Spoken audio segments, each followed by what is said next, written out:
Makeup. Back up.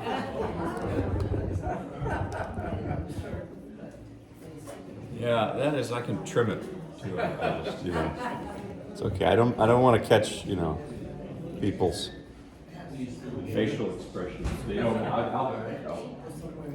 can. I can own it. Oh, God. I can do that. So as we wait for dinner or dessert, folks, why don't I just improvise something? Anything in particular you want me to improvise on, or just whatever and whatever? Okay, I don't know. What will happen, and that's the fun. That way I know you're here. Yeah. Hurry up. I'll start quietly, and then gradually become more insistent.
Warming up slash polite nudge about dinner. I don't know.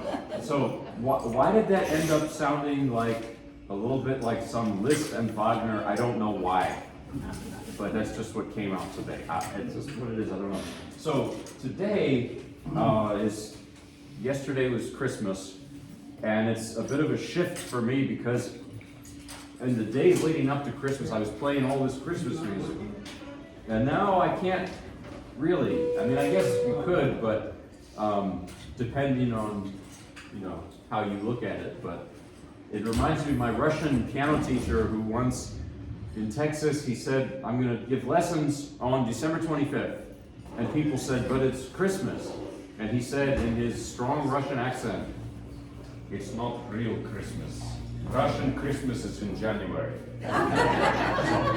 Okay then. But I thought maybe at the end I'll play some Christmas gospel music. But today I have a couple new things to share and a couple old things. I wanted to play for you a large 20th century piece by Ludoslavsky, and I think I'm going to save it for January. It's just, I don't know. It's still too much with the Christmas trees up. It's too heavy. But that's coming. But I do have a short 20th century piece. But to start with, let's go to 1762-ish. I'm bad with dates. This is Gluck, the melody from Orpheus and Eurydice, an opera. And the story of Orpheus and Eurydice is it's a tragic ancient Greek myth. Eurydice dies, she goes to the underworld, and Orpheus goes after her to save her. And he brings his harp, and he's playing the harp. You can see why musicians like this myth, because it's a musical myth. And finally Hades hears him playing the harp and says, okay, you can take Eurydice back to Earth with you under one condition, and that is you don't look back. And that's the same line from an Old Testament story, Sodom and Gomorrah, the same line. Unfortunately, at the last moment, Orpheus looks back, and Eurydice goes away forever. And the opera changes. I don't know if it was Gluck himself or the librettist, but the plot was changed. Cupid intervenes. Eurydice comes back at the very end, and they have a big party, and they all live happily ever after. And I like that. It's nice that it ends like that. So they changed it around a bit. This is a mournful lament, this piece. This is actually from an instrumental segment in the opera called The Dance of the Blessed Spirits. It's not sung. I think there's some ballet to it. And the original is flute and strings. But this arrangement here is by an Italian 19th century composer named Scambati. What a beautiful sounding name, Scambati. It's just, no wonder, the Italian language is like music. That's why opera is always in Italian. Not always, but it should be maybe. So this is the piece. It's a lament. And what else I'd say about it is there's many different versions of this melody. There's a violin version. There's the original flute version. This piano arrangement is one of those things that's a little bit out of style now. 120 years ago, you'd hear this kind of thing more at concerts. And there's a few recordings that I love of this piece, especially Rachmaninoff playing it, this old scratchy recording. Misha Elman on the violin, he plays it from 1915. It's like amazing. So if you like old recordings on YouTube, take a listen. That's sort of my thing. So here is Gluck, melody from Orpheus and Eurydice.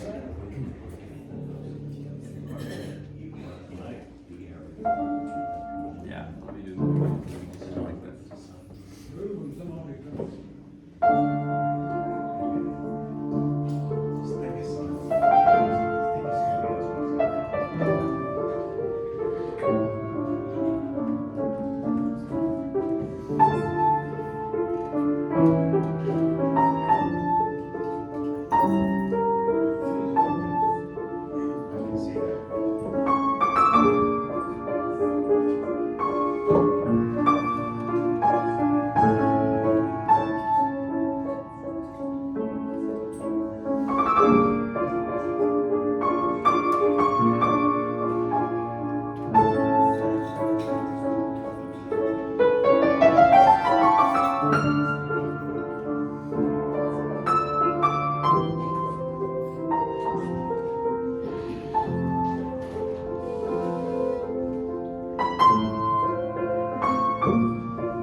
I love that piece. I love that melody. And there's something that's been on my mind with this piece because lately, not here, but there have been other concerts I've given, and people come to me and they'll say, you know, the classical music, it's not. I don't really like it. I don't get it. I don't have the education to get it. And my first answer, maybe I've said this here before, but my first answer is always, look, I don't have any education on cooking, but it doesn't prevent me from eating. And so that's one thing. But the other thing that I say is, look, you don't need any special knowledge to get music or eating, for that matter. And unfortunately, to put it this way, that piece, if you've ever experienced the loss of a loved one, you understand that piece. It's that simple. And that's the story of Orpheus and Eurydice. You know, yes, it's an old myth from many, many years ago, but it's universal. And the music is universal. So that's kind of my answer, but no one here has said that to me. So it's like, but yeah, that was the thing. So now I'm going to play something I've played for you probably several times. A Mendelssohn Lied, Auf Flügeln des Gesanges, on Wings of Song. And this is such a beautiful song, but the sad news is I can't sing, and I can't sing in German. So Franz Liszt has made this into a piano piece, and thank goodness for that. I can play that. Well, I try to play that. The text is by Heinrich Heine, great poet of this time period, German language poet. So Mendelssohn, I've been looking at his life, and you know, he lived only to be 38. He was born in 1809. Unfortunately, that was more common in those days. Schubert lived to be 31, Mozart 35. You know, isn't it good to live nowadays? I mean, medicine and it's so much better. It's got a long ways to go, but there's, you know, it's better than those days. And Mendelssohn was such a child prodigy that he was writing masterpieces from the earliest age. And it wasn't with him, it wasn't just technical facility. It was heart. You know, he could write something or play something when he was 7 or 8 years old that would move you because he had that maturity beyond his years. And with that maturity, I also, from what I understand, he was a very modest person. You know, like Wagner was not, and a lot of others. Here's a story about him. Forgive me if I told you this when I played it, but in the old days, nobody played with from memory. You know, everybody played with sheet music, and if you played from memory, people thought you were a show-off. It was actually Liszt that changed all that. He turned that around. But Mendelssohn, obeying that convention, he memorized everything, but he didn't want people to think he was, you know, that kind of person. So he put sheet music for some totally different piece than what he was playing in front of him, so people didn't think he was a show-off. That's the kind of person he was. Another interesting thing about Mendelssohn was he was Jewish. He was born into a prominent Jewish family, and not only a prominent one, but look, his grandfather, Moses Mendelssohn, was a scholar of the Talmud, of the Torah, and I didn't know this. Somebody told me recently that Moses Mendelssohn was the founder of Reform Judaism. I thought that was really fascinating.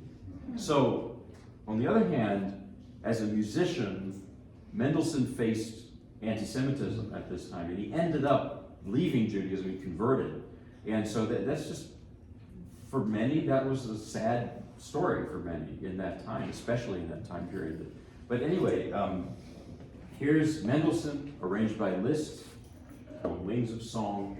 The lyrics are, well, it's a love song. You know, you turn on the radio, any pop song today is pretty similar. Like, the text is something like, I'll take you away on wings of song, we'll fly over the Ganges River. I don't know what, it's an interesting image, but that's part of the text too. So here it is. I tried to memorize the text and in German, but then I couldn't because I don't know German, so I kind of gave up, I'm sorry to report.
So that's Mendelssohn Liszt, and you know, it's funny. I was talking to someone, a pianist friend, and this I've been playing this for a while, since the summer, and I hope you're not, you know, sick of it, hearing it again, because the funny thing my friend said is, don't you notice that with a piece of music, it's only when you, as a pianist, when you start to get sick of it, that it starts to get better.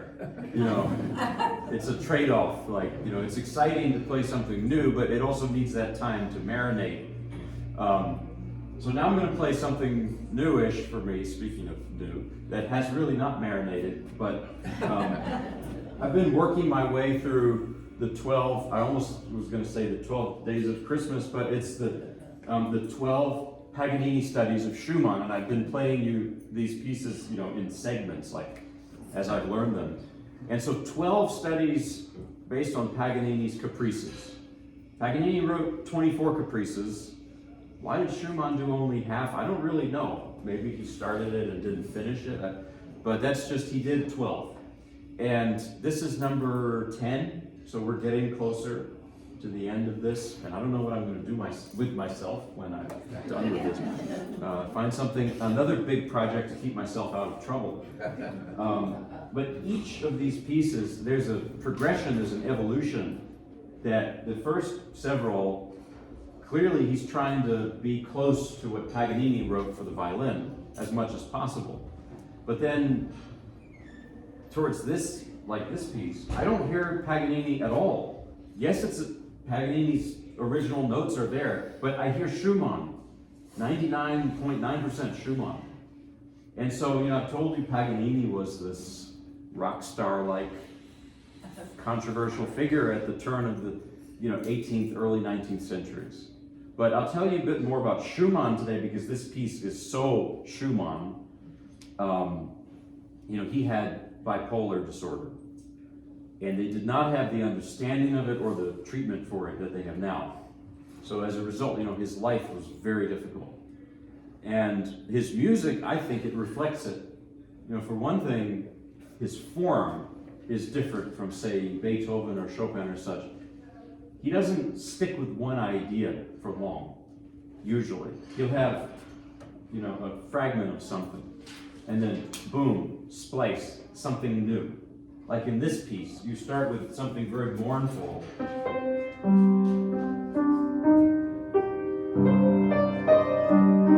then, all of a sudden, a march. Where did that come from?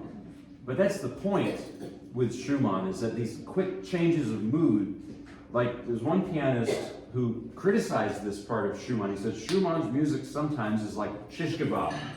Sorry for the food analogy, I don't know what, but you have a little piece of this, a little bit of that, but there's no unity to it. Well, that's the point. First of all, shish kebab is great, and Schumann is great because it's not one big thing. It's a little bit of this, a little bit of that, and that's what it is. And I think that's reflecting his mental state, how he felt, his inner turmoil. The other thing was that he was a very literary person, wanted to be a novelist early on. And he based a lot of his music on the novellas of E.T.A. Hoffmann and Jean-Paul Richter, these writers at the time. And their novellas, also, they don't go in a straight line. You'll have one thing going on and then boom, something else. It's like movies sometimes have this technique of splicing. And so that's Schumann, that's the literature he loved. And finally, he was a writer himself, and he created these alter ego personalities for his writing. Some of it was like music criticism, but he called the two parts of himself Florestan and Eusebius. Florestan was the manic side. Eusebius was the depressive side. And this piece is much more Eusebius. It's both, but it's mostly the depressive side. And it's amazing to me how he turns Paganini. Paganini on the violin sounds so bright and sprightly, even when it's in a minor key, but it has this brightness to it. But here, it just sounds so different. It has this gloominess to it. And it just turns into Schumann.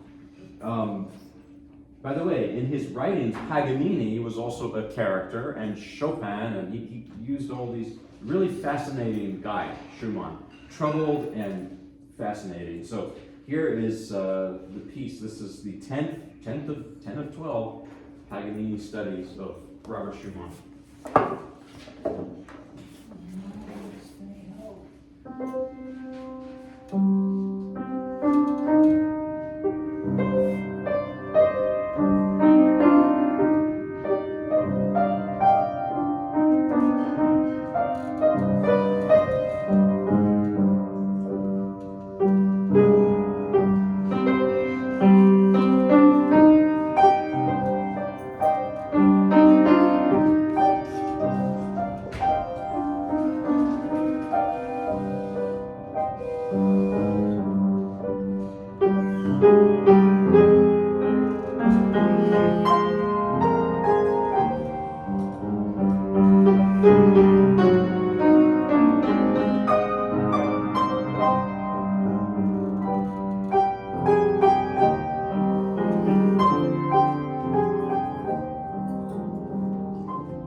Heavy stuff, really. And just for some more heavy stuff, I'm going to play you Brahms' Book 2 of the Paganini Variations. This is another one of those, it's not so new for me. I've played it for you maybe once or twice, but it's still like settling. You have to live with these pieces. They're like that Schumann, Paganini. You have to like live with it for a while before you start to feel like you never really, at least me, I never really get a piece. But you start to, feel like you get it or something, or understand it more. So, Brahms actually lived in the Schumann's home, Robert and Clara Schumann's home. And he walked up to their doorstep one day. He had his 3 piano sonatas that he'd written. He was pretty young, like 19, 20, I don't know. And the Schumann said, come in. They didn't know who he was. This was the 1850s. Things were different, Can you imagine nowadays if someone knocked on your door and said, hey, I want some advice. Can you, adopt me, But they looked at his piano sonatas, and Clara herself, a great musician, she was stunned. And Robert Schumann, he actually said that these 3 piano sonatas, he called them symphonies in disguise. Pretty nice way to put it. And they said, why don't you just live with us and we'll teach you music? And so he did. And unfortunately, this was the time when Robert Schumann's health, his mental health, his physical health, really took a turn for the worse. He actually tried to jump into the icy Rhine River, and then he was institutionalized. They didn't even allow visitors because they didn't have the understanding of mental illness that they do now. I think he had a piano there, I think. Hardly wrote anything. He was sort of in a catatonic state. And Clara was pregnant with their 7th child at this point. Yeah, it's just horrible.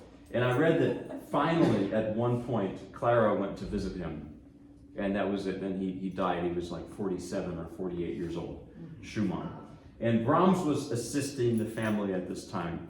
And this is where this story, I've mentioned it before, it's not clear what it is, but it's probably been sensationalized a bit, that there was some sort of romantic thing between Clara and the 20 years younger Brahms. The historians I read said, no. They probably had feelings for each other, and you could sense that in their letters that they wrote, actually for the rest of their lives. they wrote these letters to each other, and but it was kept under wraps, you know.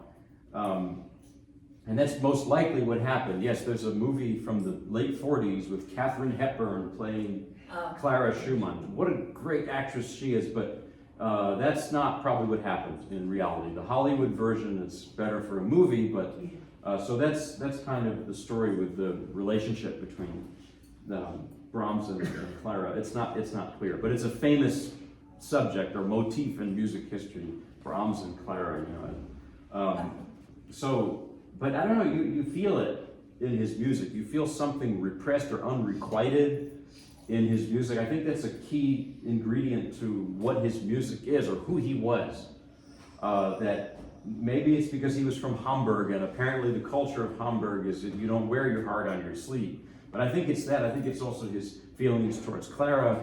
I don't know, I'd call it almost like a Victorian era romance. Like the feelings are there, but it's kept, you know, it's not like nowadays you turn on the TV and watch a soap opera. No, people were different back then in this sense, you know.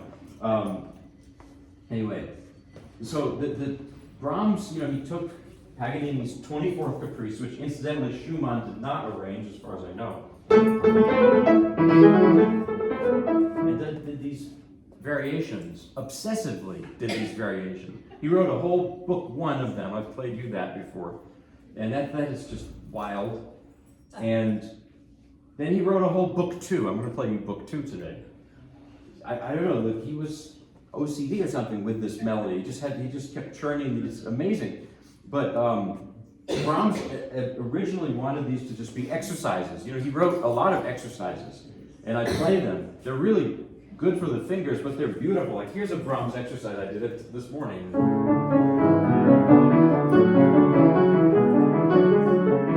know, you can read the newspaper or whatever,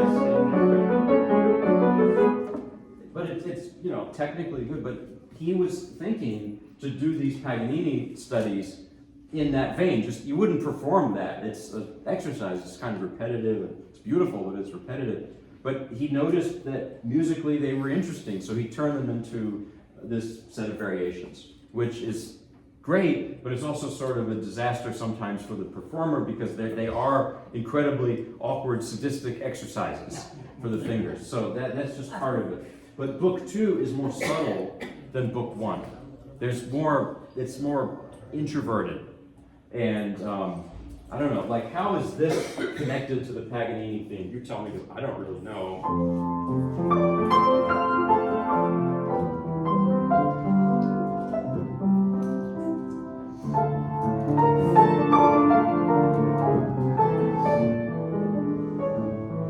That's what I'm talking about, that unrequited love. There's something there's a feeling of like longing.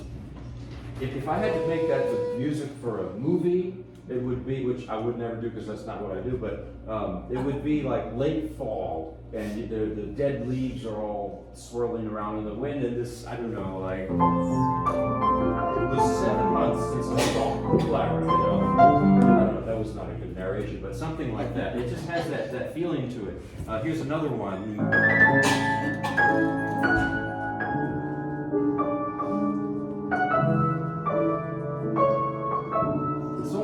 Too tame to be coming from Paganini. That variation sounds like it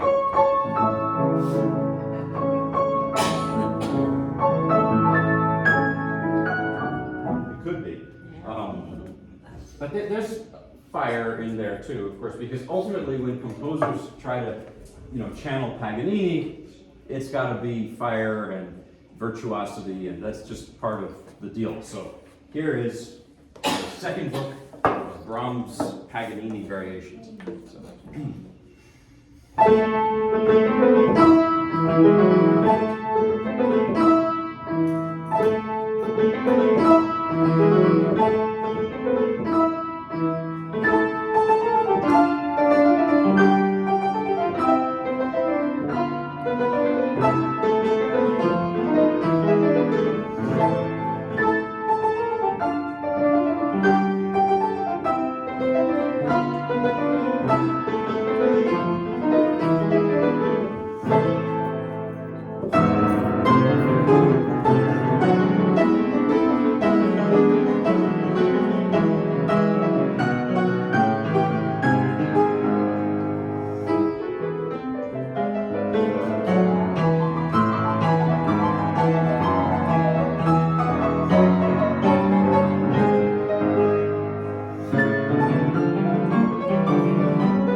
Thank you.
It's another heavy piece.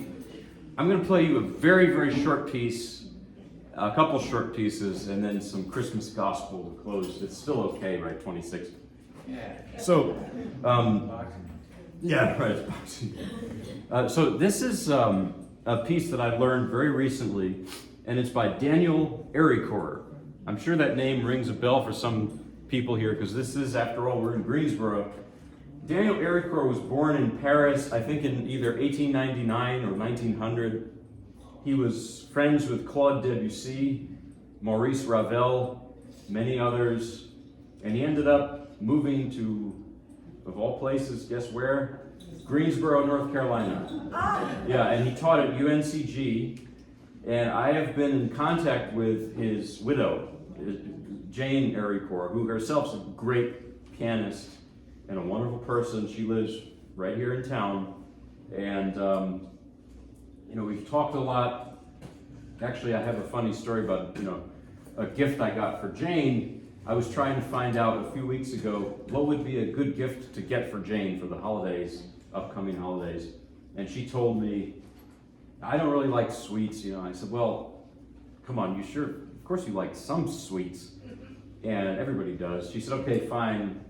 Cookie dough ice cream. All right, I can find it. So I went to this ice cream shop near where I live in Graham. I live in Mebane, but the store in Graham, the Witt's ice cream, good, very good. If you like ice cream, yeah. And I was looking, and there was no cookie dough. Looking, and I had to go to see her, and I found perfect. No, sorry, not cookie dough. She said she likes coffee flavored ice cream. That's what it was. Well, I saw, and I wasn't thinking coffee cake. I said, that's the same thing, right? So I got it, and I got in the car, and my wife looks at it, and she said, you do realize that coffee and coffee cake are very different things. And so anyway, this is why I'm absent-minded doofus, but that's different. So I brought it to her, and I apologized. I said, anyway, the next time I saw her, I said, I hope, she said, oh, the ice cream's all gone, so, But anyway, that has nothing to do with anything. Daniel Ericor was, I'm getting to know what he was like through her. And he was one of the great French composers of this time period, of any time period. And he has his own unique style. He absorbed, of course, Debussy, he absorbed Ravel, but he has his own sound. And this piece is really interesting. He wrote it in the 1920s. And it really sounds 1920s. It's called Pièce en forme de rag, piece in the style of a ragtime. So, but it's got some dissonant avant-garde chords in there, like this.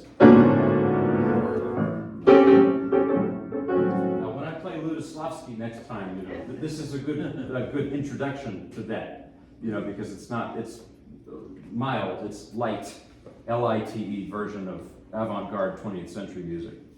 But when I play it, I imagine some kind of cubist Charlie Chaplin or something. It's like,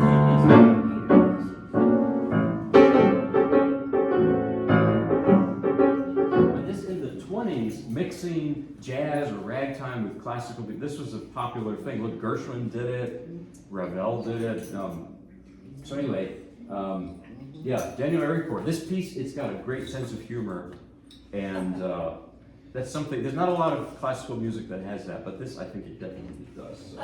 So, let's see.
By local composer Daniel Erricourt. Really, and it's a fun piece. I want to learn more of his pieces, and he wrote many wonderful arrangements. For example, of Debussy's songs. Beau Soir is why I'm going to have that soon. It's almost in the head and in the fingers, not quite. So now I want to close the classical part with something I've also played for you many times. Rachmaninoff's the 18th variation from the Paganini Rhapsody. That's another thing I'm working on, the whole piece. But there's a problem with this piece, which is it's for piano and orchestra. And it's hard for me to, drag around an orchestra. So I'm trying to remake it into a solo piano piece. But I have this 18th variation. And forgive me if the story is old, but that's the same 24th caprice as Brahms used that Rachmaninoff uses. So here's the beginning of the...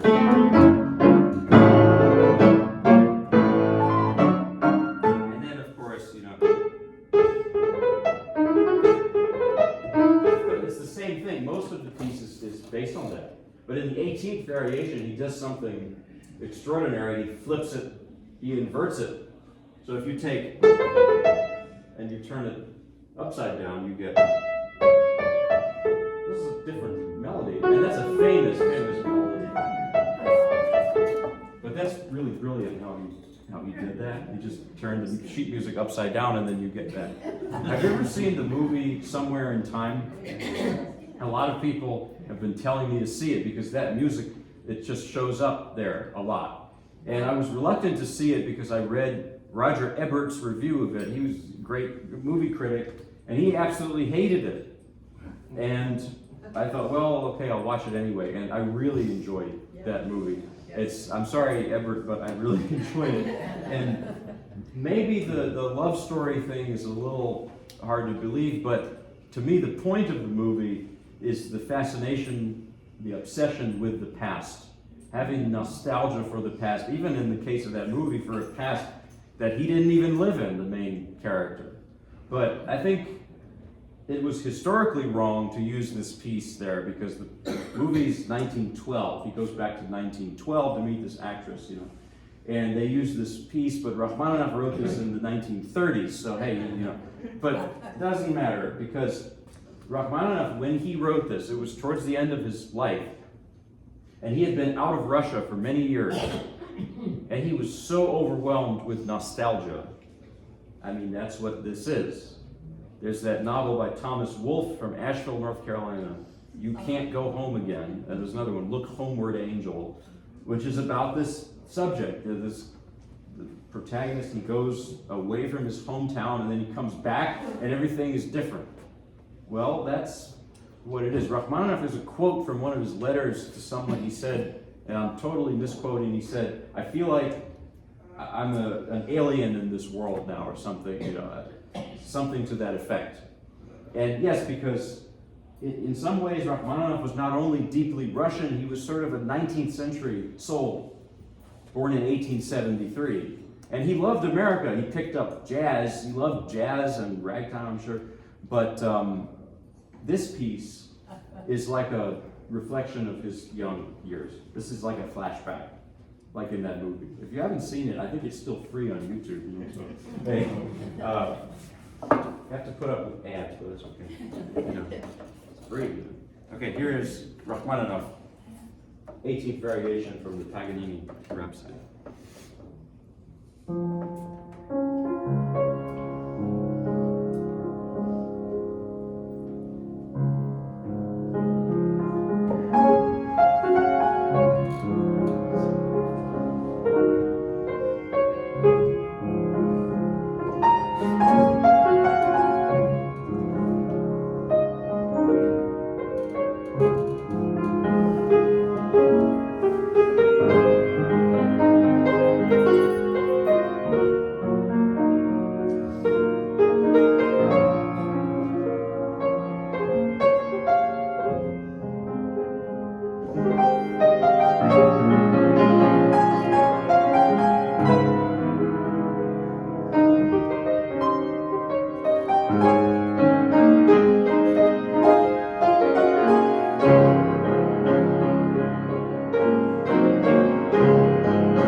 here's some Christmas gospel. This is a spiritual, Go Tell It on the Mountain. And James Baldwin titled one of his great novels, this, Go Tell It on the Mountain. And so I'm doing it in this, sort of in the style of Mahalia Jackson, who I admire so much. I talk about her a lot because there's a lot to talk about. So here it is, Go Tell It on the Mountain.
We're going to go from New Orleans now to Appalachia. Here's Beautiful Star of Bethlehem. This is like an Appalachian folk gospel tune.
This is short, and this is, Oh, What a Wonderful Child. It's another gospel Christmas, Southern gospel Christmas song. So, like, when I say Southern, I don't think they sing this much for Christmas in, like, Montana or North Dakota, but they do here, so.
jigsaw puzzle. Oh, you do?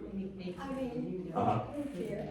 But I'm thinking of when you play the relationship of doing a jigsaw puzzle and music, how there's difficult, really Yes. difficult, and then there's parts that are fun and easy, Uh-huh. Right, that's true. Yeah. Do you ever do jigsaw puzzles? I haven't recently. A little bird told me that there's some people who also paint here. Oh, yeah. Well, but I think it's very similar to that too. That, there are parts of the painting or of a piece of music or of a jigsaw puzzle that are just excruciating. And really, but then there's a nice smooth part. And I think maybe life is like that too. It's just don't give up, keep pushing. I just wondered if you don't do puzzles. I think so, but I have one talent in life, and it's that I'm so stubborn that I just don't, even if something feels impossible, I just keep on until, and it's still impossible, but then one day you wake up and well, it's sort of not so impossible, and that's it. Yeah, but other than that, Usually I'm pretty dense. I usually ask for help to come in and help me. Oh, you were gonna have me. Well, if you've got one right now, I might take a look at it, but you know, it's funny, in music, my mind will work with it, but with other things in life, like for example, I got the wrong ice cream, I have a million stories like that. So I might mess up your puzzle, that's I went to my that ice cream shop, it's wonderful. Oh, the wits? Wits is a good place. Or the way some people call it, wits. Well, it's got an H in it. And every day they have a special. They do. Oh, yeah, I had to go once to a doctor's appointment, and they ask you all these questions, just a checkup, and they said, do you ever engage in any risky behavior? Well, why, yes, Wits ice cream and Bojangles. Get out of here. So, Thank you so much. Sure. Oh, thank you very much. Yes, sir. Yeah, My friend, 1939. 1939. Yeah, my friend. Okay. Mama, when he died. Oh, I'm afraid. My friend. yeah, we'll do. Mama. She's a beautiful woman. That's what I like. She Okay. couldn't carry the tune, but she's a beautiful woman. That was so, thank you so much. Thank you very much. That was good. Oh, well. Thank you. Thank you.